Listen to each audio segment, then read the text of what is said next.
दोस्तों, बार बार या अक्सर आप ऐसा देखे होंगे कि आपके गले में बहुत ज्यादा जलन हो रहा है। आपको ऐसा महसूस हो रहा है कि आपके गले से बहुत ज्यादा धुआं जैसा निकल रहा है। आपके पेट के अंदर बहुत ज्यादा गर्मी हो रहा है, उसका असर आपके गले तक हो रहा है। आपके गले में हमेशा इरिटेशन हो रहा है।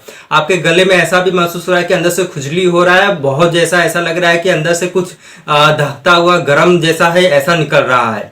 तो इस वीडियो के माध्यम से मैं आपको डिटेल बताने जा रहा हूं कि गले में अगर आपके जलन हो रहा है तो इसके पीछे क्या कारण हो सकता है, इसमें कौन सी जांचें और इसमें कौन कौन सी दवाइयां चलती है। तो बने रहे इस वीडियो के अंत तक है। अब दोस्तों, हम बात करते हैं कि गले में जलन क्यों हो सकता है। सबसे पहले आपका खान पान। फ्रेंड, खान पान में क्या है कि अगर आप खट्टा है, अम्लीय चीज खाए जिसके अंदर एसिडिक बहुत ज्यादा है, आप बहुत ज्यादा है ऐसा चीज खा रहे हैं जिसके अंदर गर्मी बहुत ज्यादा है, आप बहुत ज्यादा है अचार वगैरह का सेवन करने लगे हैं, या फिर आप मिर्च ये सब का सेवन बहुत ज्यादा करने लगे हैं, तब जाकर के आपका पेट जो होता है उसके अंदर एसिड का सिक्रेशन बहुत ज्यादा बढ़ जाता है। लेकिन कभी कभी ऐसा भी देखा गया है कि ये आहार से ही केवल न हो करके है, आपका जो दिन भर का दिनचर्या है उसके वजह से भी इस पे असर आता है।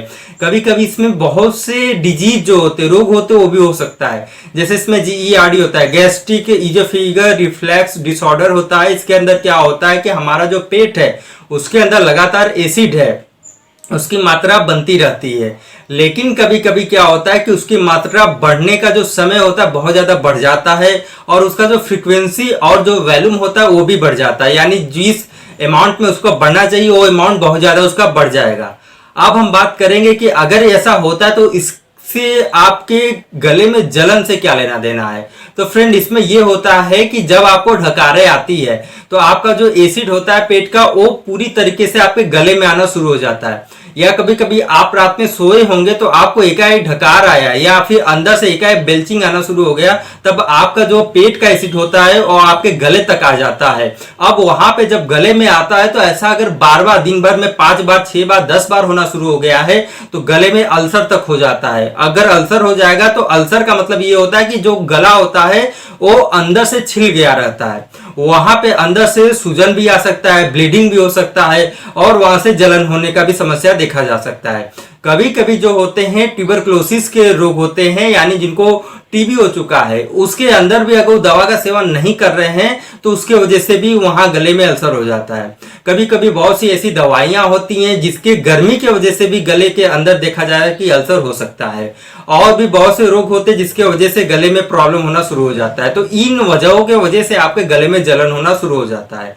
अब दोस्त, हम बात करने जा रहे हैं कि इसके अंदर आप कौन सी जांचें करा सकते हैं। सबसे पहले एक CBC कराइए। CBC मतलब होता है आपका कंप्लीट ब्लड काउंट होता है, जिसके अंदर हम लोग हीमोग्लोबिन से लेकर के आपके अंदर इन्फेक्शन कितना, आपके खून के अंदर इन्फेक्शन है भी कि नहीं है, उसका हम लोग जांच करते हैं। अगर CBC हो गया है तो उसके बाद एक आप बैरियम एनीमा टेस्ट होता है, उसका हम लोग टेस्ट करते हैं। कभी कभी हम लोग क्या करते हैं कि जो पेट होता है उसका है, हम लोग एक अल्ट्रासोनोग्राफी भी करा लेते हैं, देखते हैं कि क्या अल्सर यहाँ हुआ है और या अल्सर ऊपर तक में हुआ है कि नहीं हुआ है। तो इसका भी एक जांच करने का ये प्रक्रिया होता है। अब हम बात करेंगे कि इसके अंदर कौन सी जो मेडिसिन होती है, दवाई आप ले सकते हैं। देखिए फ्रेंड्स, सबसे कॉमन जो चलता है एक एसिलॉक 300 mg या 150 mg का आता है।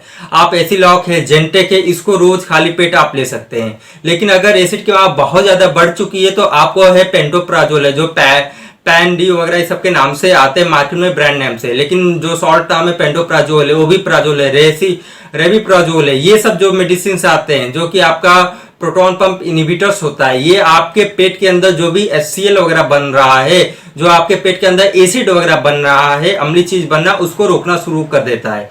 लेकिन अगर आप दवाइयां नहीं खाना चाहते हैं तो मैं आपको बताता हूं कि आप घर पे इसको कैसे ठीक कर सकते हैं। आप इसके लिए है घृत कुमारी खरीद के लाइए। घृत कुमारी का सुबह खाली पेट सेवन करना शुरू कर दीजिए। उसके साथ में आप जितने भी खट्टे वगैरह है पदार्थ खा रहे हैं, या नमकीन वगैरह खा रहे हैं, या फिर तले भुने चीज ज्यादा खा रहे हैं, ये सब की मात्रा आपको कम करना होगा। आपको घर में थोड़ा सा गाय का जो देसी घी होता है उसको बीच में आपको 3 से 4 चम्मच पीना होगा। इससे क्या होता है कि जो हमारा जो पेट होता है उसके अंदर जो एसिड होता है, वो आपका जो एसिड होता है वो आपको नुकसान कम करना शुरू कर देता है। इसके अलावा आप जो है फल का जूस वगैरह है ये सब ले सकते हैं। कुछ ठंडे चीजें हैं उनका आप सेवन कर सकते हैं, जिससे कि आपका जो एसिड है वो कम से कम सीक्रेट हो।